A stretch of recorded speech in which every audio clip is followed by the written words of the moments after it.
Shalom, shalom.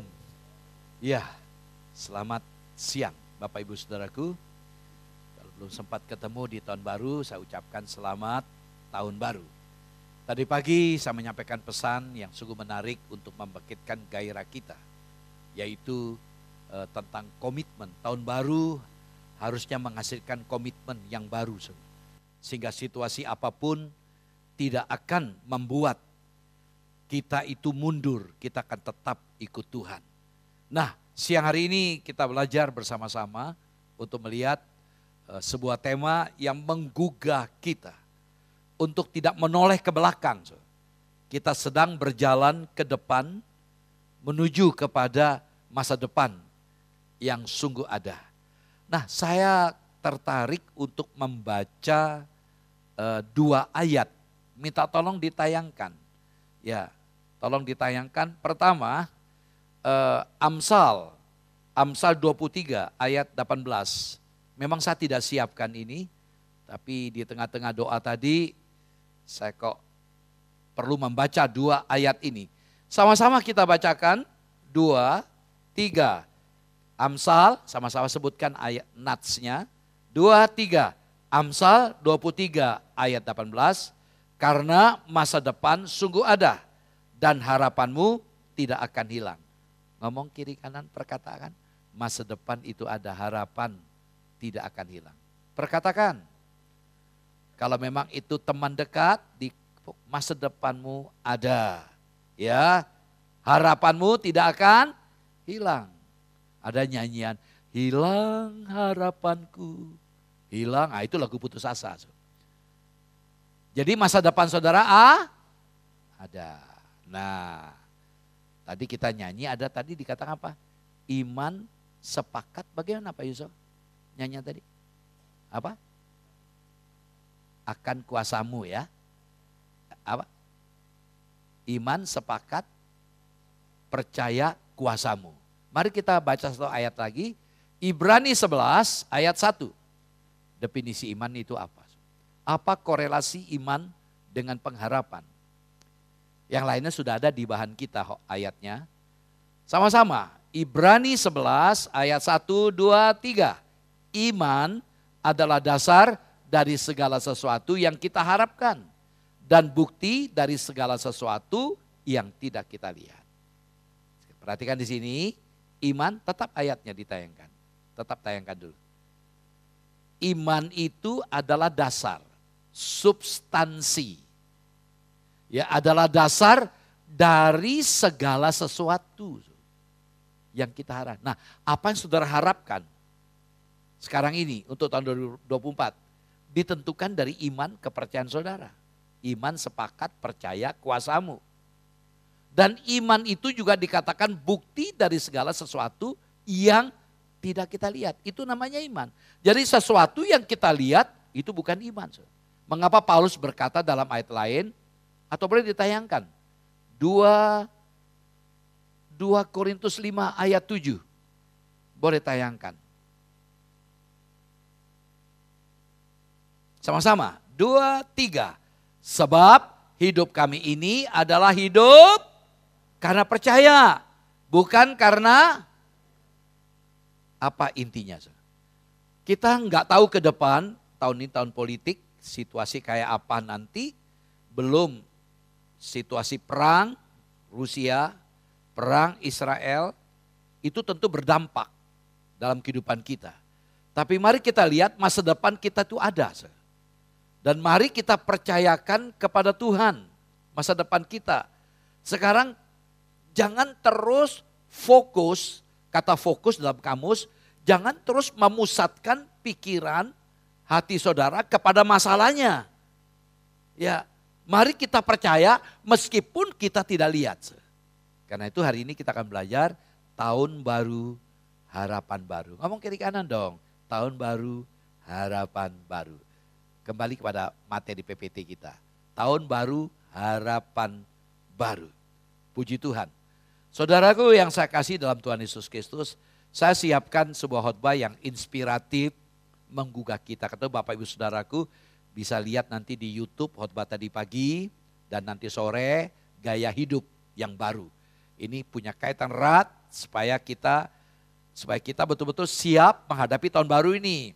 Ya, jangan ya patah semangat, tetap semangat. Yang lalu sudah sampaikan, tahun baru semangat baru. So, khotbah tidak di mimbar lagi karena saya lihat semalam banyak yang nggak tidur. Saya ada di depan sampai berjalan-jalan supaya sama-sama tidak ngantuk. Ya, semangat baru. Nah, saudaraku yang saya kasih dalam Tuhan Yesus Kristus, saudara kita akui dengan jujur, ya manusia itu sering putus harapan, benar? Benar?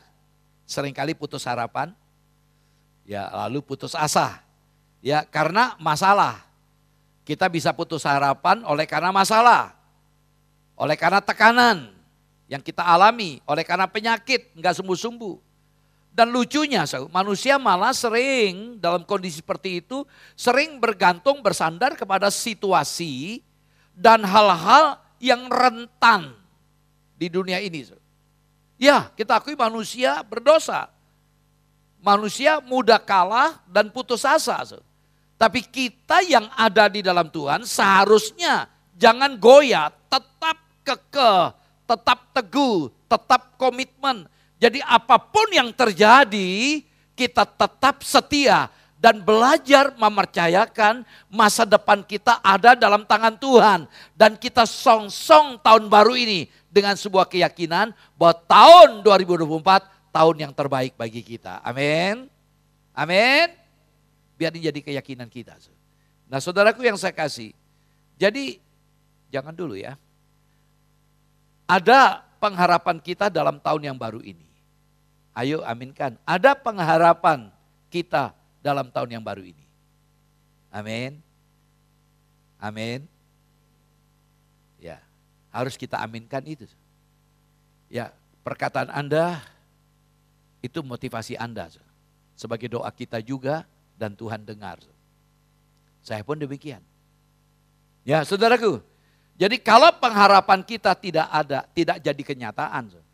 Umumnya seringkali, jujur aja, seringkali kita kecewa, kita putus asa. Karena harapan yang kita dambakan meleset mungkin. Ya, umumnya kita akan kecewa. Saudara, ya ini kenapa? Kenapa bisa kecewa? Karena kita berharap pada situasi yang bisa berubah. Karena itu jangan berharap pada situasi. Kalau kita mengukur setiap hal tantangan kita kepada situasi yang ada, saya yakin kita akan takut. Hari-hari ini banyak pengusaha menjadi cemas. Ya, bagaimana nanti kalau pilih yang ini, bingung, mereka ketakutan. Mereka lihat situasi yang saya katakan sederhana, percayakan kepada Tuhan, Tuhan yang berdaulat, yang menentukan siapa yang tepat menurut Tuhan. Nah saudaraku yang saya kasih, jadi karena itu seharusnya kita berharap kepada Tuhan yang tidak pernah berubah. Situasi bisa berubah, jangan harapkan situasi. Jangan bergantung pada situasi. Berharaplah kepada Tuhan yang tidak pernah berubah. Dan kalau kita berharap kepada Tuhan yang tidak berubah, maka disitulah kita akan menjadi tenang. Nah, satu ungkapan yang perlu kita yakini. Saudaraku, Tuhan akan melakukan sesuatu yang baru bagi kita untuk tahun ini. Sama-sama kita perkatakan 2, 3. Tuhan akan melakukan sesuatu yang baru bagi kita untuk tahun ini. Ya saudaraku, ada 4 ayat sebagai acuan untuk perenungan kita perjanjian lama. Saudaraku, mari kita baca sama-sama ayat ini dari ayat 18 sampai dengan 21 dari Yesaya 43. Yesaya 43, 18 sampai 21. 2, 3. Firman-Nya. Janganlah ingat hal-hal yang dahulu dan janganlah perhatikan hal-hal yang dari zaman purbakala. Lihat, aku hendak membuat sesuatu yang baru, yang sekarang sudah tumbuh. Belumkah kamu mengetahuinya? Ya, aku hendak membuat jalan di padang gurun dan sungai-sungai di padang belantara. Binatang hutan akan memuliakan aku, serigala dan burung unta, sebab aku telah membuat air memancar di padang gurun dan sungai-sungai di padang belantara untuk memberi minum umat pilihanku. Umat yang telah kubentuk bagiku akan memberitakan kemasyuranku. Demikianlah sabda Tuhan, diberkatilah yang mendengarkan dan merenungkan firman Tuhan. Puji Tuhan. Bapak Ibu Saudaraku yang saya kasih, dari ayat yang kita baca tadi, Yesaya 43 ayat 18 sampai 21 ini, sebuah bagian yang menceritakan bahwa bangsa Israel yang akan dibuang di Babilonia oleh karena dosa-dosa yang dilakukan oleh mereka. Allah murka, saya sudah katakan berkali-kali, Allah murka karena Allah itu kudus. Allah tidak bisa bermain dengan dosa. Karena itu dia menyatakan keadilannya karena umat Israel tidak nurut, Allah izinkan Babel menguasai dia. Tapi menarik, dalam kesiapan untuk membuang mereka, Allah juga memberikan sebuah janji. Ini sesuatu yang menarik karena Allah tidak mungkin melepaskan umat pilihannya, umat yang dipilihnya, yang dicintainya. Satu sisi hati Allah begitu marah melihat dosa yang mereka lakukan karena mereka selalu menyembah berhala, mengandalkan kekuatan mereka. Namun sisi yang lain, hati Allah juga sedih karena ini umatnya, ciptaannya, umat pilihannya. Allah nggak tega, itulah wujud kasih Allah. Sehingga Allah memberikan sebuah janji pengharapan bahwa Allah tidak akan meninggalkan mereka. Saudara, sebagai contoh sederhana, yang sudah menjadi orang tua punya anak. Kadang-kadang kita ini tidak tahan melihat anak kita yang sulit diatur karena nakal, terpaksa kita cubit, kita jewer, bahkan kita pukul mungkin agak keras. Tapi jujur, orang tua yang baik pasti menangis. Ya, seringkali saya katakan kepada anak, papi tidak menghendaki seperti ini. Ya, hati orang tua itu hancur, itulah hati Allah. Ya, karena Allah menetapkan umat Israel bangsa pilihannya. Tapi uniknya yang dipilihnya ini kok susahnya diatur. Tuhan sudah berjanji sedemikian rupa untuk menjaga, memelihara. Tapi malah mereka bukannya tambah dekat, tambah berharap kepada Allah. Justru mereka menjauh dari Allah sehingga Allah mendidik mereka, menghajar mereka, membiarkan mereka dijajah oleh bangsa lain. Tapi ingat, di balik itu Allah memberikan janji pengharapan bahwa Tuhan tidak akan meninggalkan mereka. Saudara, dalam suasana keputusasaan, di dalam pembuangan dan penjajahan kerajaan Babel, ya, dengan masa depan yang tidak menentu bagi bangsa Israel. Pengharapan ini diberikan kepada mereka. Saudaraku, bayangkan 70 tahun. Mungkin ada yang mati di sana kan, 70 tahun. Yang mereka ada di pembuangan, belum yang ada di tempat negerinya asli, tapi tetap dalam kekuasaan penjajahan. Karena tidak semua diboyong ke sana, ya. Ya, contoh di Alkitab Sadrak, Mesak, Abednego, Daniel. Itu tokoh-tokoh anak muda yang luar biasa. Tapi ada yang tertinggal juga. Nah, saudaraku, jadi kita bisa bayangkan mereka dalam kondisi itu, satu sisi mereka diberikan janji penyertaan. Ini menarik, kalau saya kapan-kapan akan buat seri khotbah bagaimana dari mereka dibuang, bagaimana kondisi mereka dalam pembuangan sampai kepulangan mereka. Ini menarik. Ini sejarah, ini bukan karangan. Sejarah, fakta sejarah. Fakta historis yang tidak bisa dipungkiri. Nah, sekarang kaitkan dengan kita. Saudara, kita hidup dalam situasi yang ada sekarang ini, ya, yang begitu tidak menentu juga. Kita akui dengan jujur, situasi kita juga situasi yang tidak menentu dan sama halnya dengan umat Israel pada waktu itu.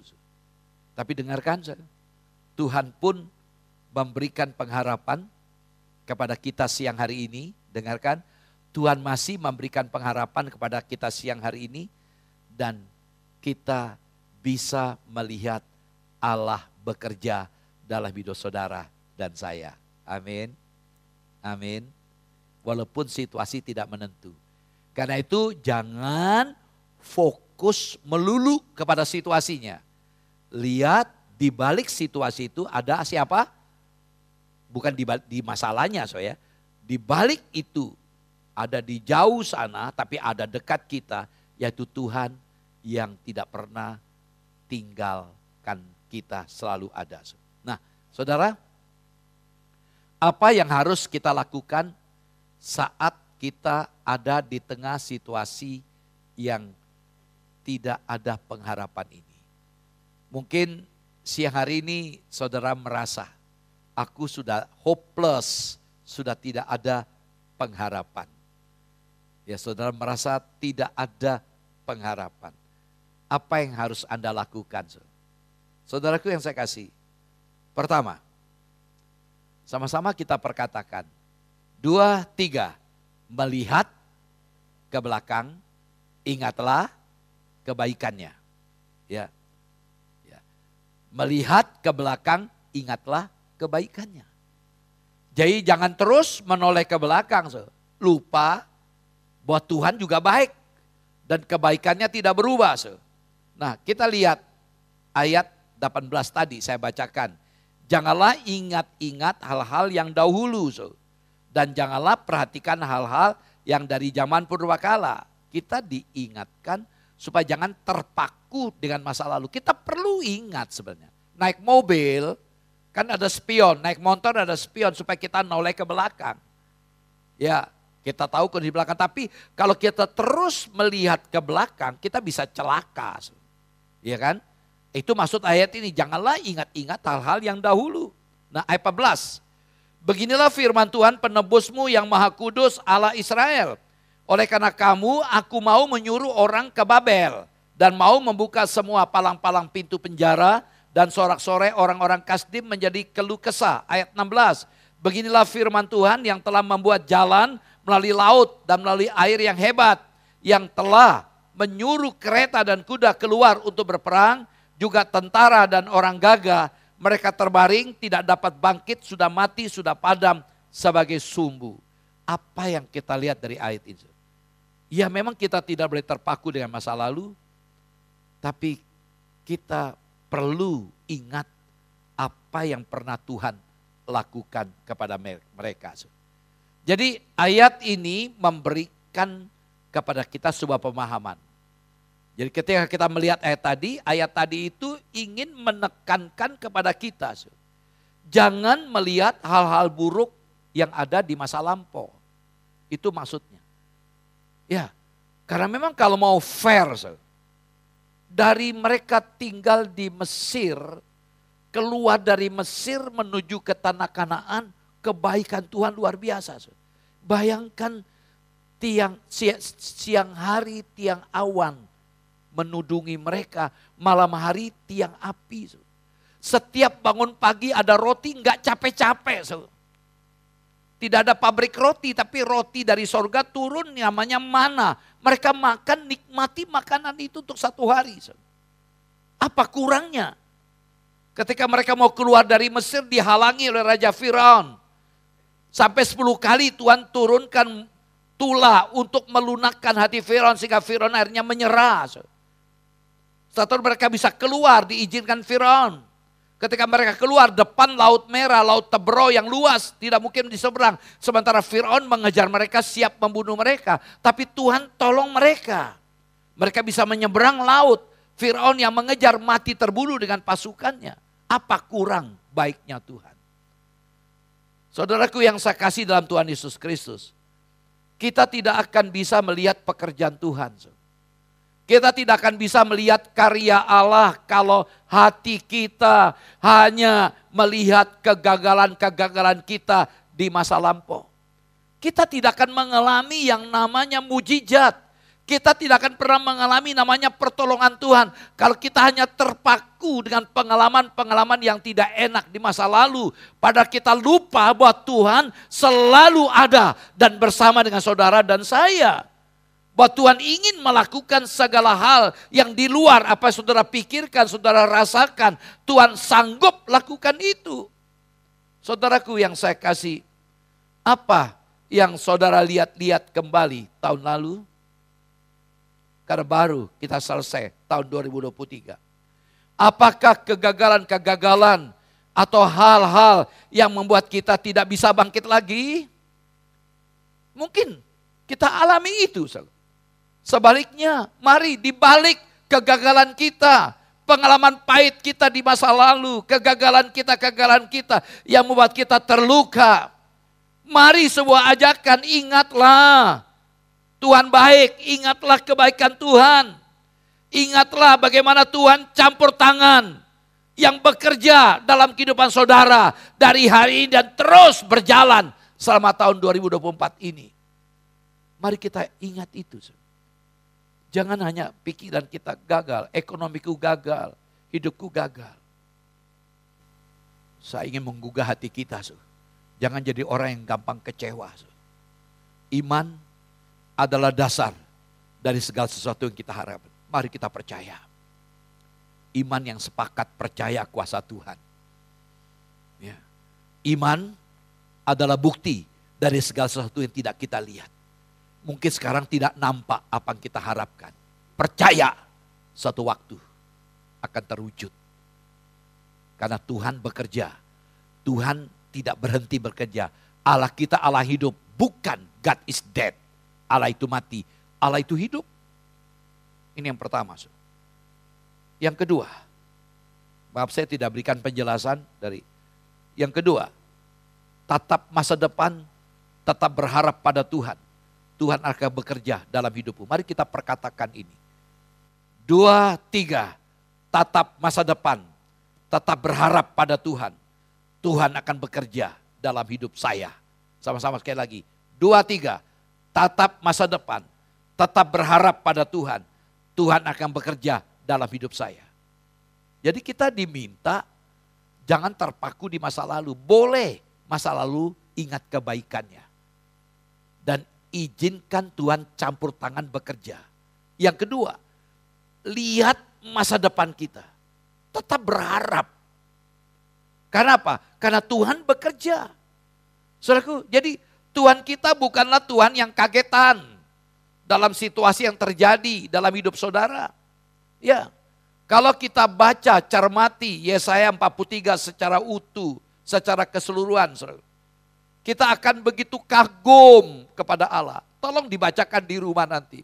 Kita akan begitu kagum. Sungguh Yesaya 43, Yesaya menarik. Ditandai bagaimana Tuhan mengungkapkan kepada mereka, kamu adalah kepunyaanku. Kamu itu berharga di mataku.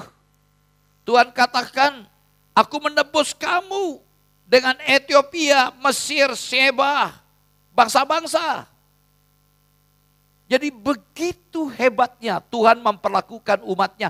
Walaupun umatnya melukai hati Tuhan karena penyembahan berhala. Saudara yang saya kasih, jadi Tuhan kita.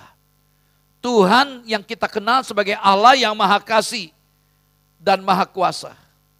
Artinya dari hakikat keberadaannya dia maha kasih, maha kuasa.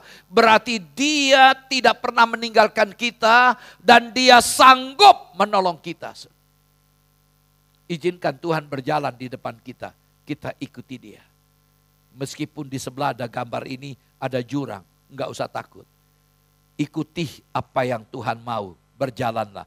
Bukan ikuti apa yang saya mau, saya inginkan. Apa yang Tuhan mau, ikuti. Tuhan pasti tahu memberikan terbaik. Tidak ada orang tua yang baik menyesatkan anaknya. Setiap orang tua berharap anaknya memiliki pengalaman hidup yang jauh lebih baik dari orang tuanya. Lebih-lebih Tuhan kita. Tuhan kita maha kasih dan maha kuasa. Orang tua kita enggak maha kuasa. Meskipun orang tua kita tidak maha kuasa, dia selalu berupaya untuk menolong anaknya. Meskipun terbatas, lebih-lebih Tuhan yang tak terbatas. Dia selalu punya cara untuk menolong saudara dan saya. Nah, ada hal yang menarik dalam ini, saya bagi ada 3 bagian dalam menjelaskan ini. Pertama, A. Tuhan akan melakukan hal-hal baru dalam ketidakpastian. Sama-sama kita ungkapkan. 2, 3. Tuhan akan melakukan hal-hal baru dalam ketidakpastian. Kita akui dengan jujur kan, semua berubah di luar apa yang kita prediksi. Artinya kita diperhadapkan dengan sesuatu yang tidak pasti. Tidak pasti. Ya saudara bisa kasih. Ini hal yang perlu kita pahami. Ya, tapi Tuhan akan melakukan hal-hal yang baru. Nah, ini harapan baru bagi kita. Yesaya 43 ayat 19, saya baca ulang ayat. Lihat, perhatikan, aku hendak membuat sesuatu yang baru. Jadi kepada umat yang dibuang ke Babel. Tapi Tuhan katakan aku hendak membuat sesuatu yang baru. Yang sekarang sedang tumbuh. Belumkah kamu mengetahuinya? Ini menarik ungkapan ini. Nanti poin ketiga saya sampaikan. Belumkah kamu mengetahuinya? Ya, aku hendak membuat jalan di padang gurun dan sungai-sungai di padang belantara. Saudara, Tuhan sedang mengerjakan segala sesuatu yang baru bagi saudara dan saya. Saudara pulang dengan sukacita. Amin. Tuhan sedang mengerjakan sesuatu yang baru. Bangsa Israel tidak pernah dihancurkan dan dibuang oleh bangsa yang lain. Ini berarti Tuhan bukan Tuhan yang jahat. Ya, karena Dia Allah yang Maha Kasih, tapi Allah sedang mengerjakan sesuatu yang baik yang belum pernah terjadi sebelumnya. Cuma Allah izinkan mereka ditekan bangsa lain. Tuhan bekerja dengan caranya yang ajaib, yang berbeda dengan apa yang kita pikirkan. Ya kalau saudara ya berkata Tuhan bekerja menurut apa yang saya pikirkan, saudara adalah Tuhan itu sendiri. Tuhan selalu mengerjakan sesuatu yang baru dalam hidup ini dan tentunya di tahun yang baru ini Tuhan akan melakukan hal-hal yang baru. Di tengah-tengah ketidakpastian Tuhan melakukan itu. Ya. Ayat 19 tadi, lihat aku hendak membuat sesuatu yang baru yang sekarang sudah tumbuh. Yang sekarang sudah tumbuh, tapi belum. Mungkin bertunas begitu ya. Belumkah kamu mengetahuinya? Jadi Tuhan sedang bekerja. Bagaimana ketika Elia ketika minta hamba, coba lihat adakah hujan? Karena Elia dipakai Tuhan untuk bernubuat. Kepada Raja Ahab dia berkata akan terjadi krisis paceklik 3,5 tahun. Tidak ada hujan. Setelah itu datang hujan. Ini sudah berlalu 3,5 tahun. Elia minta lihat. Elia punya keyakinan pasti ada hujan datang. Lihat, enggak ada. Lihat lagi, enggak ada. Lihat lagi, enggak ada. Lihat lagi. Ada segumpal awan, lihat lagi. Dan ujungnya hujan lebat. Cara kerja Tuhan seperti itu. Unik. Nah saudara, Tuhan juga bekerja sekarang ini. Roma 8:28 ayat terkenal, tidak usah dibaca. Allah turut bekerja dalam segala sesuatu untuk mendatangkan kebaikan bagi mereka yang mengasihi dan seterusnya. Allah turut bekerja dalam segala sesuatu. Segala sesuatu apa menjadi masalah saudara? Tuhan turut bekerja. Ditulis dalam bentuk present tense. Sekarang ini, bukan nanti. Tuhan bekerja sekarang ini. Bukan future tense. Bukan untuk ke depan. Sekarang, waktu kini, waktu sekarang. Tuhan sedang bekerja. Karena itu, jangan berkata negatif. Jangan pesimis. Makasih Tuhan. Walaupun di depan mata belum ada nampak sesuatu. Yakini. Jalani terus. Karena memang hidup bukan oleh karena melihat. Hidup karena percaya.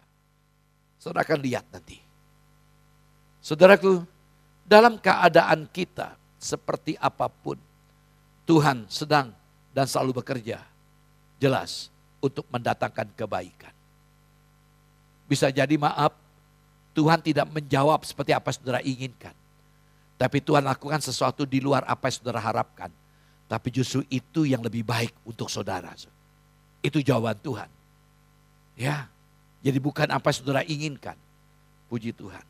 Yang ketiga, Tuhan yang Maha Kuasa. 2, 3, Tuhan yang Maha Kuasa. Ayat 15, Akulah Tuhan yang Maha Kudus, Allahmu, Rajamu, yang menciptakan Israel. Menciptakan, memberikan indikasi Dia Maha Kuasa. Saudaraku, jadi Allah juga bekerja dengan dahsyat melalui caranya yang ajaib. Kalau dulu Allah membuat jalan melalui lautan dalam ayat tadi, sekarang Dia akan memelihara, membuat jalan supaya mereka bisa kembali dari pembuangan Babel.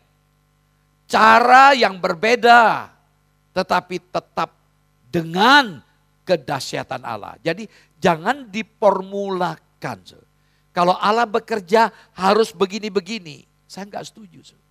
Di gereja seringkali ya dibikin formula. Harus begini, harus begitu, diatur. Tuhan tidak bisa seperti itu.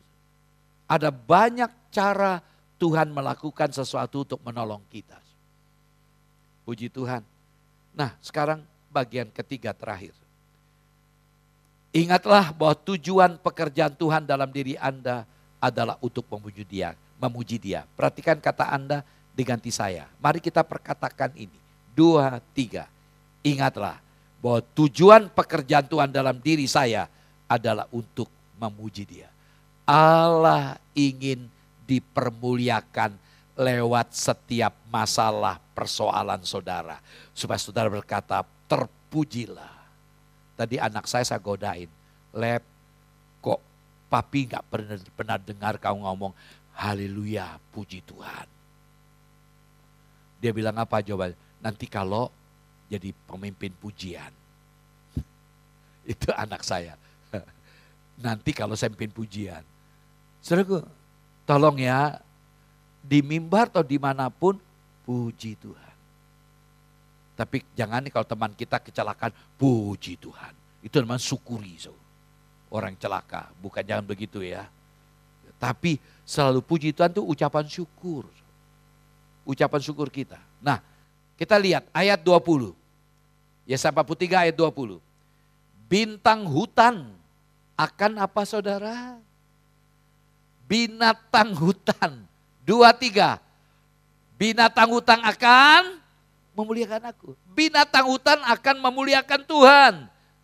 Termasuk juga serigala dan burung unta. Sebab aku telah membuat air memancar di padang gurun. Dan sungai-sungai di padang belantara untuk memberi minum umat pilihanku.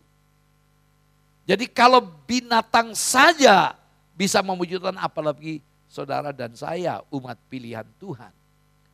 Ayat 21, umat yang telah kubentuk bagiku akan memberitakan kemaksuranku. Tolong bisa ditayangkan ayatnya, Yesaya 43 ayat 7. Ini sama ayatnya. Ya, sama-sama kita baca. 2, 3. Semua orang yang disebutkan dengan namaku yang kuciptakan untuk apa saudara? Kemuliaanku yang kubentuk dan yang juga Jadi kita punya tujuan supaya Tuhan dipermuliakan. Karena itu apapun masalah saudara, belajar mengucap syukur. Saya selalu ingat ketika melayani di Maluku, ya saudaraku, jemaatnya ini yang usaha cengkeh ini, dia pengusaha cengkeh. Diajar oleh pendetanya belajar mengucap syukur dalam segala keadaan. Iya, waktu itu matahari terbit, dia jemur cengkeh, dia berkata terima kasih Tuhan buat matahari yang sudah kau berikan sehingga saya bisa menjemur cengkeh. Itu musim hujan seperti sekarang ini. 2 jam kemudian turunlah gerimis. Dia tidak marah, cengkehnya banyak. Ya, dia bilang apa? Tuhan, terima kasih buat gerimis yang sudah kau berikan. Dia ambil cengkeh. Tapi menarik 1 hari itu sampai 10 kali. Masukkan cengkeh di gudang lalu keluar lagi matanya. Dia jemur dengan ucapan syukur. Dan masuk lagi ketika gerimis, terima kasih buat gerimis. Tapi yang terakhir ketika sedang menjemur yang ke-10 kali. Sedang menjemur, turun gerimis. Dia bilang apa? Tuhan, sabar-sabarnya saya, ada batas kesabaran saya Tuhan. Tuhan yang benar aja Tuhan. Kalau Tuhan gak bisa mengatur cuaca, biar beta sing naik ke atas sing ngatur cuaca dan Tuhan turun ke bawah yang jemur cengkeh. Itulah kita. Mari kita belajar hari ini. Kita diciptakan, kita dijadikan supaya kita memuji Tuhan, memuliakan Tuhan. Wah, saya senang saku kalau jemaat di sini bikin vokal grup ya. Saya terinspirasi di Tarutung, aduh. Saya betul seperti di sorga suasana. Mereka menyanyikan Indonesian Idol.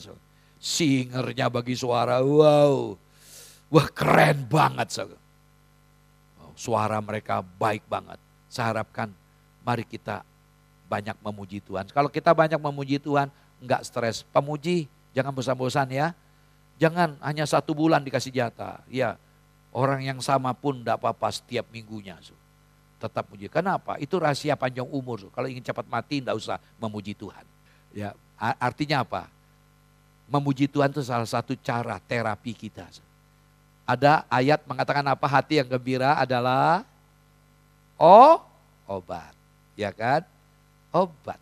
Nah, saudaraku. Jadi kita melihat di sini. Kebaikan dan pekerjaan Tuhan dalam hidup kita memanggil kita untuk apa? Menyembah Dia. Kalau kita tahu Tuhan itu baik, Tuhan sedang bekerja, ayo jadi penyembah. Tadi pagi saya menyampaikan pada Yosua, itu sebagai closing statement saya dalam khotbah pagi tadi. Yosua mengambil komitmen mengajak umat, ya, silakan pilih menyembah berhala atau menyembah Tuhan. Tapi aku dan keluargaku akan menyembah Tuhan. Dalam teks 1 pasal itu diulangi terus kata worship dan kata serve.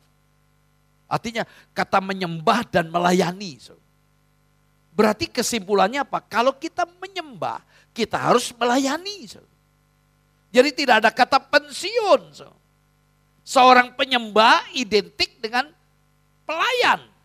Nah, dalam ayat kita baca tadi ingin ditekankan kepada kita bahwa kalau binatang-binatang saja menyembah Tuhan. Apalagi orang-orang yang dicintai oleh Tuhan. Kita bisa mengabdi di tahun baru ini, kita melayani Dia, mengikuti jalan Tuhan. Hati kita hendaknya ada penyembahan kepada Tuhan. Kita senantiasa memuliakan Tuhan. Kita diciptakan, kita diselamatkan. Supaya apa? Supaya kita memuliakan Tuhan. Karena memang Tuhan yang layak disembah. Biarlah saudaraku di awal tahun ini.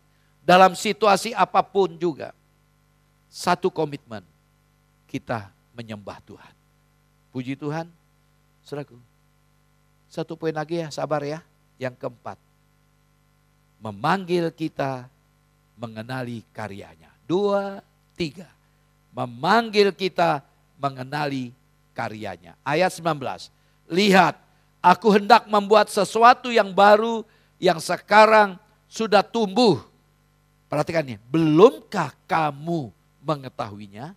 Ya, aku hendak membuat jalan di padang gurun dan sungai-sungai di padang belantara. Belumkah kamu mengetahuinya? Orang Israel ditantang supaya apa? Supaya pengetahuan mereka juga menjadi sebuah pengakuan. Jadi pengetahuan ini menjadi sebuah pengakuan. Bukan hanya sekedar tahu, ada orang sekedar tahu tapi enggak diucapkan. Jadi pengetahuan ini apa yang dia tahu, dia akui. Lihat komitmen Paulus dalam Filipi 3 ayat 10. Yang ku kehendaki adalah mengenal Tuhan. Jadi Yesus Kristus adalah Allah yang hidup, yang mengasihi kita dan sedang bekerja dalam kehidupan kita. Saudaraku, sebagai konklusi, biarlah kita bukan hanya tahu, tetapi menjalani tahun ini dan sungguh-sungguh mengerti siapa Tuhan kita, sehingga kita bisa menyembah Dia, kita percaya kepada Dia, Dia sedang bekerja, Dia sedang melakukan hal-hal yang baru di tengah-tengah ketidakpastian. Sehingga di tengah-tengah rencana-rencana kita yang mungkin gagal, kita tetap bisa punya pengharapan kepada Tuhan Allah yang hidup, yang sedang bekerja, dan yang selalu bekerja, dan tidak pernah berhenti bekerja, dan tidak pernah lelah. Beliau selalu ada di setiap waktu untuk mendampingi saudara dan saya dan Dia turut bekerja untuk mendatangkan kebaikan. Amin. Puji Tuhan, mari kita datang kepada Tuhan.